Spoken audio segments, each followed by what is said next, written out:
Oi, turma do livro Na Luz da Vitória, José Carlos de Luca, no texto Além da Casca. Um gesto de simpatia ou gentileza pode ser a chave para a solução de muitos problemas, André Luiz. Afirma o filósofo italiano Piero Ferrucci que, em matéria de convivência, estamos em pleno processo de esfriamento global. Comunicamos-nos de forma cada vez mais impessoal e apressada, e a temperatura das relações interpessoais é cada vez mais baixa. Valores como lucratividade e eficiência são priorizados em detrimento do calor humano. É a idade do gelo. A impressão que se tem é a de que estamos nos tornando cada vez mais frios, indiferentes, competitivos, ríspidos, intolerantes e cegos para o outro. Nossos relacionamentos estão empobrecendo e pagamos um alto preço por isso. Pesquisas diversas apontam que cultivar relacionamentos saudáveis e duradouros é um fator importante para a saúde física e mental e um bom aliado da longevidade. Desenvolver uma competência emocional para aprender a conviver bem com as pessoas é uma das tarefas mais importantes da nossa vida, pois a felicidade está associada aos nossos relacionamentos do que propriamente aos bens materiais. Chegará um momento em nossa vida em que nenhum sucesso profissional ou financeiro compensará como nosso fracasso nos relacionamentos. Então a grande pergunta é: como desenvolver essa competência? A primeira lição de uma possível cartilha do bem conviver passa pela necessidade de diminuirmos a circunferência do nosso individualismo, sem que isso signifique a perda da nossa individualidade. Continuaremos a ser nós mesmos, mas a redução do nosso egoísmo é vital para que o próximo também faça parte do enredo da nossa vida, em cujo palco a felicidade é encenada a todo instante. E ninguém será maduramente feliz fazendo carreira solo. Como esclarece o filósofo Alexandre Jolien, todos nós estamos a bordo do mesmo barco, daí o extremo perigo de agir uns contra os outros, porque raios considerar o outro como um adversário, um concorrente, e esquecer que todos os homens, todas as mulheres são membros de uma mesma equipe aspirando à felicidade. Essa ideia está no cerne da mensagem de Jesus de Nazaré: amai-vos uns aos outros. Quando passamos a nos ver como integrantes da mesma equipe, que significa ter espírito fraterno, percebemos que muitas pessoas deixam de ser invisíveis para nós, e somente a partir dessa experiência é que uma boa convivência pode se estabelecer, mesmo que ela seja momentânea, como a de duas pessoas desconhecidas que se esbarram na via pública. O abate Notker Wolff, representante maior da ordem dos beneditinos do mundo, afirmou que o amor ao próximo é às vezes um simples interesse pelas pessoas que facilmente deixamos de perceber. Precisamos estar atentos a essas pessoas que nos são invisíveis. Muitas delas podem estar bem diante do nosso nariz. Expressar nosso interesse pelo outro degela qualquer relacionamento. A partir desse olhar puramente humano, descobriremos que todos nós estamos envoltos em uma luz e sombra. Como diz a canção popular, cada um tem seu mistério, seu sofrer, sua ilusão. E como não conseguimos isolar só a parte boa de cada um, inevitavelmente vamos também ter de lidar com a sua sombra, da mesma forma que os outros farão conosco. A tensão surge quando as sombras se encontram e, nesse momento, tudo devemos fazer para evitar que as trevas permaneçam conosco.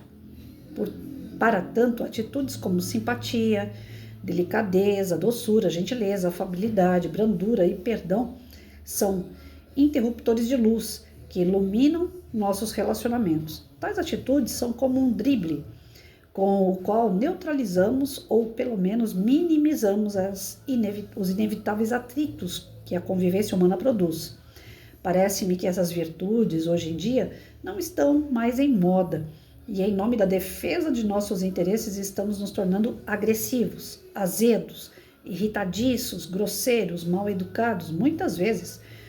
Tal maneira de proceder não ilumina a nossa vida. Apenas faz explodir bombas de ódio que machucam todos nós. Por isso São Francisco de Assis afirmou que a delicadeza é irmã da caridade, pois ela apaga o ódio e incentiva o amor.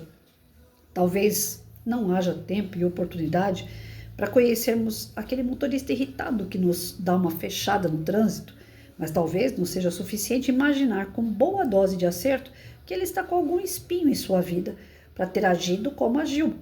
Ajuda muito a pensar assim quando refletimos sobre a frase de Christian Bobin: qualquer que seja a pessoa que você olhar, saiba que ela já atravessou várias vezes o inferno. Uma reação destemperada de nossa parte somente a jogaria no inferno mais profundo, e nós também iríamos com ela. Mas a força da bondade tem o poder de tirar uma pessoa do inferno, e quando ela sai, nós saímos com ela. Um amigo me contou essa história e ele reside num condomínio e um dos porteiros lhe tratava rispidamente, chegando muitas vezes a ser bem grosseiro. Meu amigo foi reclamar com o síndico, quando então ficou sabendo que o funcionário tinha um filho com grave problema de saúde, vítima de uma doença incurável. Poucos imaginavam que aquele homem agressivo tinha a alma dilacerada pela situação do filho, que definhava a cada dia. Meu amigo, cujo objetivo era propor a demissão do funcionário, mudou de conduta e passou a se interessar pelo funcionário, por sua dor, por seu inferno. Todos os dias, ao passar pela portaria, passou a lhe dirigir uma saudação afetuosa, perguntar pelo filho e transmitir-lhe palavras de conforto e bom ânimo. Desde então, o porteiro perdeu a casca da rispidez e meu amigo a casca da indiferença. Não há mais inferno entre eles. É dar a outra face, né? Geralmente a gente encontra pessoas que têm espinhos e nós também temos os nossos, né? Tem uma historinha que fala dos porcos espinhos que viviam na geleira e muito frio, se eles ficassem sozinhos, eles não iam conseguir esquentar os seus corpos e certamente eles iriam morrer. Mesmo com espinhos, para não morrer, para sobreviver àquela situação, eles foram obrigados a conviver juntinhos, colados um no outro. E os espinhos feriam uns aos outros, machucava de sangrar. Mas antes ferir e sangrar e se manter vivo do que não se sangrar, não se ferir, mas morrer. Não é a morte física que o texto, a historinha quer dizer, mas a morte espiritual, porque nós só temos motivos para viver, nos sentimos vivos, felizes, quando a gente é útil. Ser útil, volto a repetir, não é ser usado. Tem uma grande diferença de você lidar com a sua utilidade em benefício do próximo e você ser usado pelo próximo. Quando você se sente usado, você se menospreza, você se coloca numa posição inferior ao outro. Quando você é útil, você caminha lado a lado àquela pessoa. Provavelmente ela tem algo para te fortalecer, para te agregar, e você a ela. Isso é lado a lado, isso é utilidade. Agora, quando pessoas te procuram apenas quando precisam de você e para você tomar uma atitude, ajudar, colaborar, seja na parte que for, seja num apoio com palavras, seja com um apoio de ficar ouvindo o choro do outro, seja com apoio financeiro, seja o que for, mas a pessoa só te procura para isso, ela não é tua amiga, ela não é uma bem-querida, ela está querendo te usar, é diferente. Então, a gente vai enxergar nas pessoas mais próximas, principalmente, nós vamos enxergar além da casca. Nós vamos ver se elas realmente estão do nosso lado por amor, por bem-querer, por simpatia, por amizade, ou se elas estão jogando com as nossas vidas. E quando a gente enxerga além da casca, nós temos reações positivas, mesmo que essas pessoas nos procurem com dor. Porque nós também vamos procurar pessoas por dor. Nós também vamos precisar de amigos ou familiares que nos escutem, que às vezes deem uma opinião, que deem um abraço, que fale algo confortante, uma palavra amiga. Então nós vamos fazer essas trocas de figurinha nos momentos bons e ruins. O que não pode deixar é que o negativismo das pessoas seja tão grande a ponto deles trazerem um mal-estar para nós.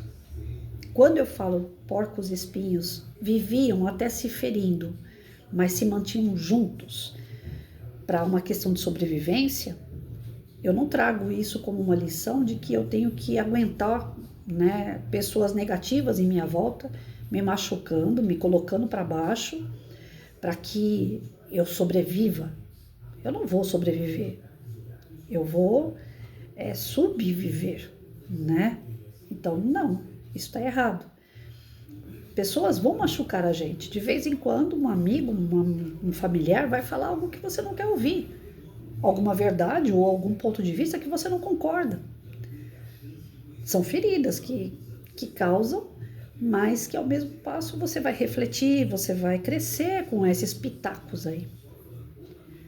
Às vezes com discórdias, com atritos, às vezes até mesmo na nossa ignorância, a gente ainda pode chegar a ter discussões com pessoas queridas que nós não queríamos discutir. Nós não queríamos ferir o outro, mas acontece.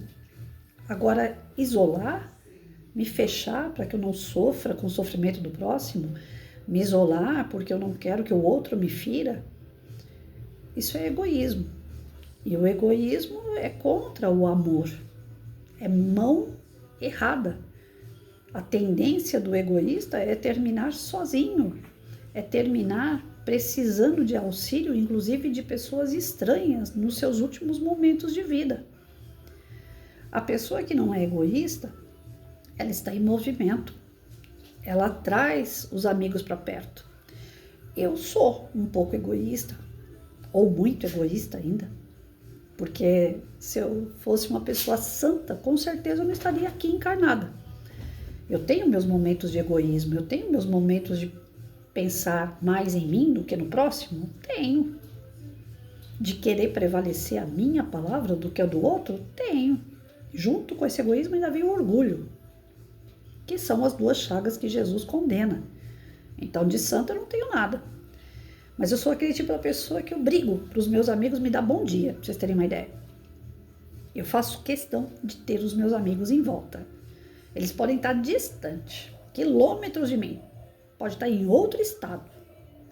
Mas um bom dia eles precisam me dar. Para eu saber que está vivo, para eu saber que está bem. Às vezes eu cismo. Às vezes eu percebo que a pessoa só está dando aquele bom dia mais seco, né? Sem muita conversa, ou então está meio sumido. Eu observo pelas redes sociais se está se manifestando, se está postando brincadeira, se está postando alguma atividade que ele está realizando. Se eu vejo a pessoa meio afastada, mesmo que de longe, eu estou observando meus amigos, a minha família. Então, se eu percebo qualquer movimento um pouco mais estranho que não condiz com o comportamento daquela pessoa, eu estou atenta.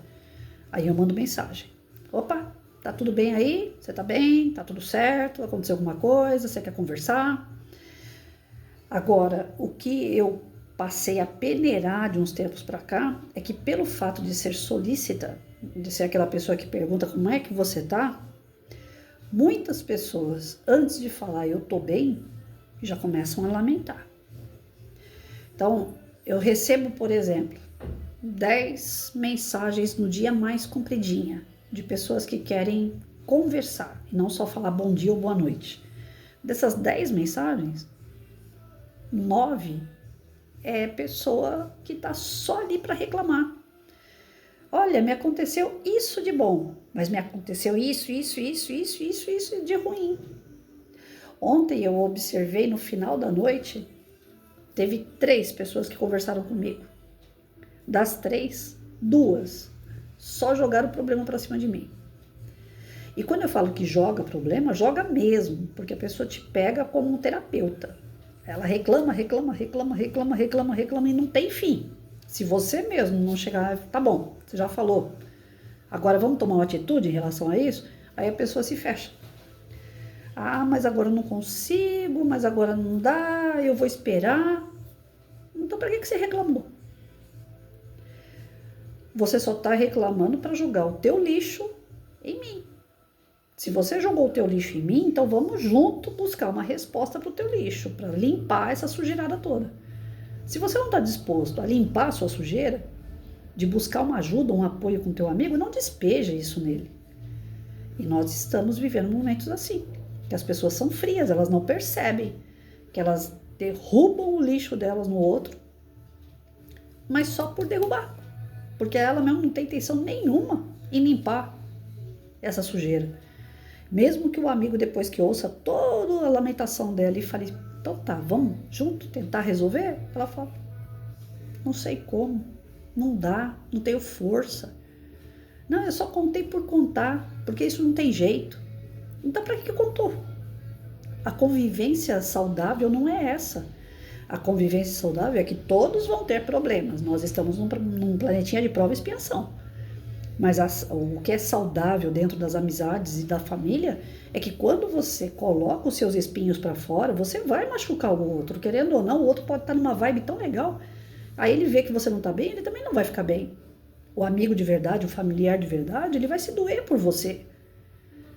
Então ele também não vai ficar bem. Mas ele vai querer ver você bem. Então, juntos, vamos buscar algo. Mesmo que os dois juntos se firam. Mas vamos buscar algo para sobreviver, para viver bem. E as pessoas não estão querendo isso. Os terapeutas, eu acho que estão ganhando dinheiro a rodo. Eu acho que é um momento muito para terapia. As pessoas estão precisando falar. Mas não querem resolver seus problemas. Querem despejar seus problemas nos outros e que os outros resolvam por você. Isso não vai acontecer. Nem Jesus esteve aqui resolvendo o problema de ninguém. Toda vez que alguém tocou nele, ele falou assim, olha, alguém me tocou. Alguém tem fé aí. E o que está te curando, meu querido, é você mesmo. É a sua fé.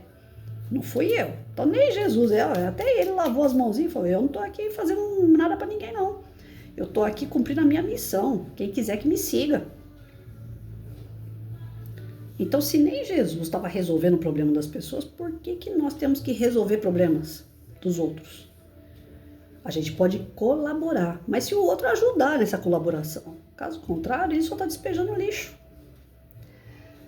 Aqui, houve uma mudança de visão a respeito da outra pessoa que estava só jogando lixo. Né? O cara passava pela portaria, ele despejava o lixo dele. Qual era o lixo dele? A revolta, a dúvida, o medo, a incerteza, a dor. Ele despejava o lixo dele ali todo dia na portaria. Ele estava perto de perder o emprego dele devido à energia negativa que ele movimentava em volta.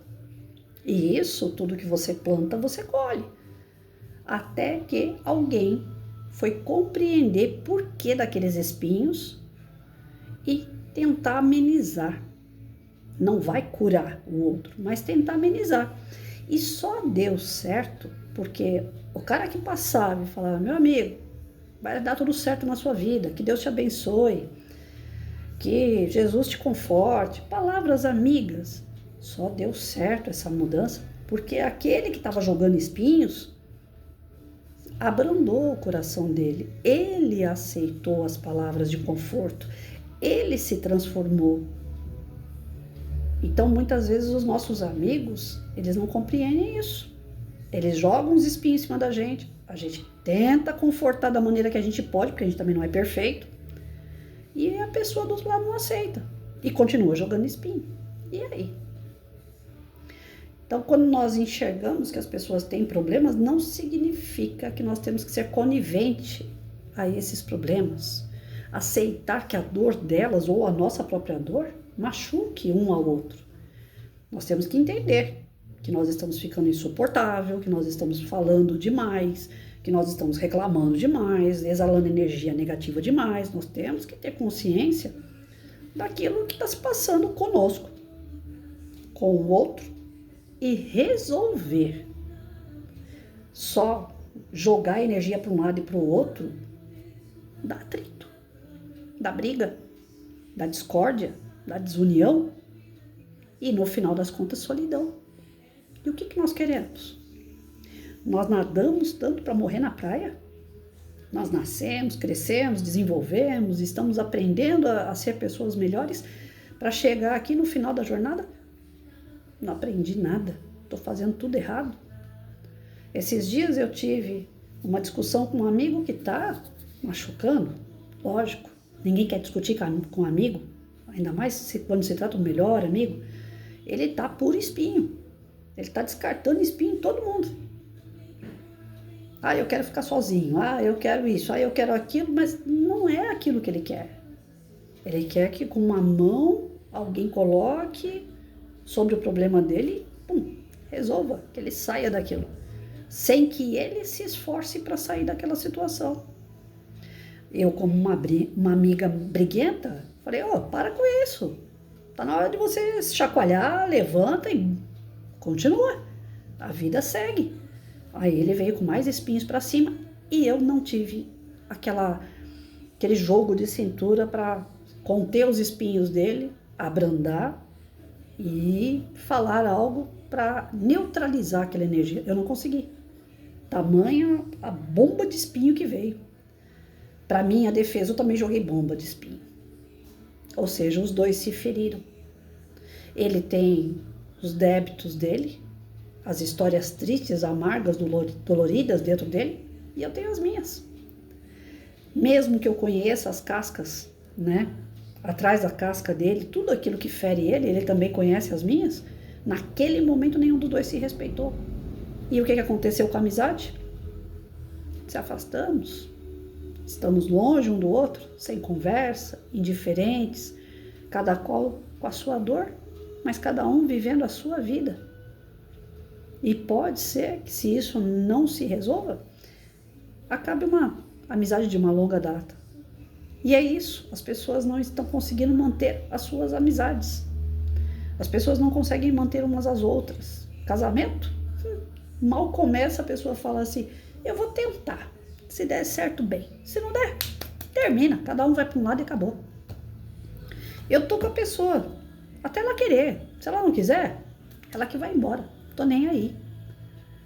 As pessoas estão assim, usando as outras. E com isso, permanecem no seu egoísmo, no seu orgulho. Não desenvolvem espiritualmente. Podem desenvolver materialmente. Mas vai chegar uma hora que você vai ter carro, casa, você vai ter seus estudos, seus diplomas, suas viagens, você vai ter as suas roupas, você vai ter os seus objetos, mas vai continuar triste. Porque tudo isso são alegrias momentâneas. Quando eu comprei o livro, que livro lindo! Nossa, daqui deve ter um monte de coisa legal. Mas quando o livro termina, para onde que ele vai mesmo? É um objeto. Vai para dentro de uma estante, ou então uma pessoa vai me pedir emprestado e eu vou dar. Porque eu já li. Pode ser que algumas leituras me façam bem, eu guarde, recorte, mas de qualquer maneira vai ficar guardado. Aquela euforia do dia que chegou o livro, né, que a gente tem mania de pegar livro, cheirinho novo, aquela coisa, depois não tem mais. Por mais que seja um livro maravilhoso. Você não vai ficar babando o ovo nesse livro a vida inteira. No começo é uma euforia, mas depois passa. Porque é matéria. No dia que eu recebi, esses dias atrás, eu comprei um caderno e a moça, dona da loja, mandou para mim esse lápis aqui, de brinde. Ele é metalizado, né? Mentalizado ou metalizado que fala. E eu achei ele lindo. É um lápis, normal. Que HB número 2. Mas eu fiz uma propaganda, uma euforia, porque eu ganhei esse lápis. Aí agora eu pergunto para vocês, onde é que está meu lápis? Dentro da gaveta. Eu não tô agora, não continuo falando, que lindo, olha o que eu ganhei. Na hora que eu ganhei, eu fiquei feliz da vida. Um mimo vindo junto de uma compra, a gente fica feliz, mas é só ali, na hora. Passou aquele momento, a alegria não é que ela cessa. Cada vez que eu ver o lápis, eu vou lembrar que a dona da loja mandou para mim um mimo, lógico, gratidão. Mas já não é aquela euforia do momento que eu ganhei. Um presente é assim que funciona. Uma compra de algo, de um objeto, um curso que você faz, um emprego que você arruma, a euforia é só na hora. Depois aquela euforia vai passando, porque é momentâneo. Agora, pensa num amigo seu agora, nesse momento. Uma pessoa de infância. O sorriso vai vir aqui atrás e você vai ter o coração assim, sentindo aquele momento. Pode ser de 40 anos atrás. Tem um amigo meu que é amigo de infância. Cada vez que eu penso no rosto dele, não precisa nem ser alguma coisa que a gente viveu junto. Cada vez que eu lembro do rosto dele, eu dou risada. Porque ele sempre foi aquele amigo que conta piada na hora errada. Para vocês terem uma ideia, no dia do enterro do pai dele, do velório do pai dele, foi o primeiro enterro que eu participei, o primeiro velório. Eu não gosto dessas coisas, mas eu fui. A minha mãe, não, vai, porque teu amigo pediu para você ir, ele deve estar em sofrimento, ele deve estar precisando de apoio, então você vai. Eu fui. Achei que eu ia dar apoio para ele. No dia do velório do pai dele, tinha 3 meninas dando volta no defunto, e eu e mais 2 amigas tinha que tirar aquelas meninas para que elas não percebessem, né, que estavam sendo traídas, que ele era galinha. E ele chamou a gente, não foi para consolar ele chamou a gente para não haver briga no dia do enterro do pai dele, de tão engraçado que ele é, de tão palhaço que ele é. Ele na época devia ter uns 18, 16 anos, por aí. Então era imaturo. Hoje não, é casado há muitos anos, é fiel, é tranquilo com a família dele, mas era moleque. E ele sempre aprontava. Então cada vez que eu lembro dele, eu lembro com alegria, porque é um cara palhaço. Ele não precisa me dar nada materialmente. Nem sei se alguma vez ele me deu alguma coisa, disso eu não lembro, mas eu lembro das conversas, eu lembro das palhaçadas dele. Um amigo é pro resto da vida a sensação, como se estivesse lá, voltando ao tempo. As coisas, os objetos, as conquistas materiais, elas são só naquele momento, você não vai conseguir sentir aquela euforia novamente. Eu não consigo. Eu me formei no magistério, eu era doida para ser professora, eu tinha verdadeira adoração pelo magistério, mas eu não lembro com alegria o meu diploma, a minha formatura. Eu não tenho alegria naquilo, eu tenho alegria no decorrer da minha prática, mas a formatura, que era aquele momento de ir lá pegar o diploma, não tenho alegria, não penso nisso, não me traz uma boa lembrança. É um momento que eu fui lá, peguei o canudo, pronto. Então, algumas pessoas vão passar por isso que eu passei, né? Nós temos os nossos espinhos, nós temos os nossos momentos ruins, só que não temos o direito de derrubar no outro. E se isso acontece, a gente tem que dar um passo atrás, falar, opa, desculpa, eu não estou no bom momento e eu te feri. E aquele que feriu, né, por se tratar de uma defesa ou porque ficou bravo na hora, ele também tem que se retratar. A amizade é assim. E as pessoas não estão fazendo isso, não estão fazendo as pazes. O orgulho, primeiro é egoísmo. Eu tô certo, você tá errado. Depois bate aquele orgulho forte. Eu não vou dar o braço a torcer, eu não vou pedir desculpa, eu não quero saber. Eu sou assim, se quiser, me siga, se não quiser, amém. Então, nós temos que tomar cuidado, porque nós nascemos sozinhos, vamos desencarnar sozinhos, né? É individual o nosso desenvolvimento espiritual, mas precisamos dos outros para que esse desenvolvimento individual ocorra. É de acordo com o que a gente trata as pessoas, é de acordo com como a gente deixa as pessoas nos tratarem, é que vai elevar o nosso espírito ou não. A convivência são ensinamentos. Você sozinho não tem ensinamento nenhum, você não aprende nada. Você precisa do outro para isso. Por mais que cada um se desenvolva sozinho, é individual, nós precisamos das convivências. E essas convivências às vezes doem. Quando dói, nós temos que tentar reverter da melhor maneira possível. Quando a gente falha nisso, nós reconhecemos a nossa falha e nós vamos tentar novamente. Hoje de manhã, conversando com meu irmão, eu falei para ele assim, eu fui reprovada bonito nessa lição, né, de ser calmo, tranquilo, pacífico, indulgente. Eu fui reprovadíssima essa semana. Aí eu falei, eu falo tanto nos canais, eu estudo tanto, poxa, eu queria tanto chegar no momento assim, na hora da prova e falar, deitei uma dentro, acertei. Agora essa eu aprendi. Me dá uma baqueada de perceber que eu leio e estudo tanto e chega na hora H, na hora da prova, eu sou reprovada. Aí meu irmão falou, por isso que eu nem estudo. Eu falei, não, aí você tá errado também. Se a gente for ter medo de estudar, de aprender o que é certo, porque a gente sabe que vai errar, nós vamos ficar parados no tempo, a gente não vai nem para frente nem para trás. Então não. ainda que eu esteja errando, eu acho, que nem eu falei para ele, antigamente eu errava e ainda era dona da situação, né? Errei e o outro aqui se vire, ele é que tem que vir me pedir desculpa, se ele não me pedir eu não tô nem aí, eu sou assim, cresci assim, vou morrer assim, né? Síndrome de Gabriel. E hoje eu vejo que eu tô caminhando um pouquinho, porque na hora que eu erro eu falo assim, podia ter feito diferente, né? Então, essa consciência do eu podia ter feito diferente já é um avanço, mas ainda não é o avanço esperado. O avanço esperado é que eu não cometa esses erros, porque se eu tenho conhecimento, mais vai ser cobrado. Jesus disse isso. Muito vai ser cobrado de quem muito foi dado. Então eu não posso temer as provas, eu não posso deixar de estudar porque elas vão acontecer e eu não posso deixar de me vigiar para não deixar acontecer e se for acontecer, que eu saiba sair dessa situação. É para isso os estudos. Então bora lá.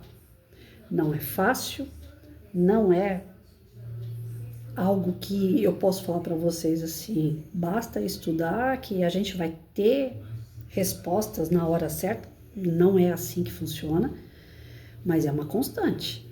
É todo dia, todo minuto. Orar, vigiar e cuidado com aquilo que estiver praticando. Se vai de acordo com aquilo que está sendo aprendido ou não. Nós precisamos entender o outro também precisa entender a gente. Mas ninguém é obrigado a conviver com dor, sofrimento do outro, sendo despejado na nossa latinha de lixo, que a nossa latinha de lixo já tem coisa pra caramba nossa. Então que a gente delimite as pessoas com palavras boas, com palavras de incentivo, de motivação, sem se envolver tanto. Eu acho que o erro maior que eu tive a vida inteira foi querer me envolver no problema do outro. Foi querer resolver o problema do outro com os limites do meu conhecimento, que são poucos, precários. Se eu não consigo resolver nem os meus problemas, como é que eu vou resolver o problema do outro? Então eu acho que o meu maior problema a vida toda foi essa. E uma vez eu escutei uma senhora falar no centro espírita, num tratamento espiritual que eu estava fazendo. Ela falou, você é o tipo da pessoa que se vê alguém na lama, você desce até a lama para dar a mão para ele. Só que aí vai ficar você e ele ali dentro da lama. Você é companheira, você é amiga, você é daquela que se joga no meio da situação da pessoa. Só que aí cai vocês dois lá dentro da lama. E nenhum dos dois consegue sair. Você tem que aprender a ficar do lado de fora e jogar uma corda. Que aí você não precisa se lamear, você não precisa se sujar. Só joga a corda e puxa o teu amigo. E isso eu escutei quando eu tinha uns 16 para 17 anos, eu tô com 52. Pergunta, Patrícia, você aprendeu a fazer isso? Por isso que eu falo que é um processo que não é fácil. Você até tem o conhecimento, mas não consegue colocar em prática devido a esse coração bobo. Eu tenho um coração extremamente bobo. E é aquilo, às vezes eu falo para a pessoa assim, eu não vou mais me meter no seu problema, quando eu ver eu tô lá de novo. Então tá aí, uma coisa que ao longo desses anos todos eu venho tentando exercitar, me doer menos pelo outro, me enfiar menos no problema do outro, porque eu sou estourada. Se eu vejo que o problema tem solução e o outro tá fazendo corpo mole, aí eu já, quero agir, dou uns pega na pessoa. Eu tenho caminhos tortos para ajudar as pessoas, não são os caminhos certos. E eu acredito que tem pessoas que se identificam comigo, que são mais estouradas, que querem, solução.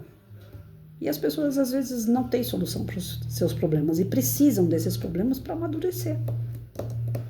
Duro é a gente entender isso quando a gente gosta de alguém, quando a gente quer o bem. Mas vamos lá.